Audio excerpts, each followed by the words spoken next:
kuasa menggunakan istilah True North. So everyone was brought back to the True North. Kita ada jawatan kuasa Stratcom. Saya percaya ada jawatan kuasa Stratcom tadi hari ni, tetapi jawatan kuasa Stratcom was taken seriously because kita akan map out, okay, untuk bulan yang akan datang ini pengumuman yang perlu dibuat. Okay, pengumuman ini adalah pengumuman yang hijau. Contoh, hijau maknanya popular announcements lah. You don't have to do much. Ini pengumuman yang kuning. Kuning maksudnya sedikit bahaya.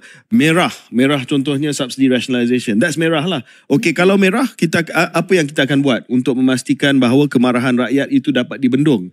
Apakah langkah-langkah mitigasi yang boleh kita buat untuk memastikan bahawa kerusi Syariel tidak lagi bercakap dengan Syariel. So that was really satu pendekatan teknokratik ke arah memastikan bahawa pentadbiran kerajaan itu dibuat secara cekap dan licin. Menarik penjelasan KJ dan perkongsian itu. Tapi boleh tak saya tanya soalan? Of course. Just to finish that, sebab mungkin akan ada yang kata kita tak patut rujuk kepada pentadbiran tersebut. Ya, saya kata bukan sepanjang pentadbiran Datuk Seri Najib semuanya kemas. I think the wheels came off the wagon after 1MDB lah. Tetapi sebelum itu sangat-sangat kemas dari segi macam mana kita roll out programs dan macam mana kita buat mind conditioning, soften the ground, dan sekiranya kita tahu bahawa isu itu red flag, maksudnya unpopular, ada langkah-langkah mitigasi yang mungkin kita boleh bincang soal Petronas nanti. Ya.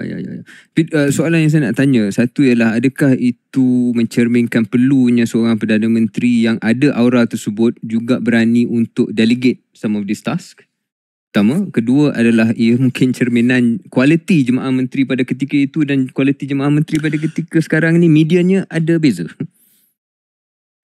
Mesti ada beza dia, tapi saya tak nak komen lah berkenaan dengan nanti, because there's a naughty question lah. Soalan nakal saya. Tetapi saya rasa kalau dia delegate pun, kalau dia turunkan kuasa, Perdana Menteri turunkan kuasa, ia kena diturunkan kepada orang yang ada credibility. So maknanya kalau dia turunkan kuasa kepada KSUS, Chief of Staff, Ketua Setiausaha Pejabat Perdana Menteri, mestilah orang yang ada kewibawaan. Kalau dia kata sesuatu, ia seperti Perdana Menteri yang cakap. Dan KSN juga sama. Saya tengok KSN ini pun agak proaktif, tetapi mestilah KSN yang mempunyai the weight of the Prime Minister behind him, dan juga beberapa menteri yang key ministers, terutamanya yang terlibat dengan front facing, yang terlibat dengan isu-isu rakyat ni, mestilah menteri-menteri yang bila dia cakap, dia ada authority yang mandat diberi oleh Kabinet dan juga PM. So balik kepada isu MC ni, Syariel, saya tak pasti Syariel mengikuti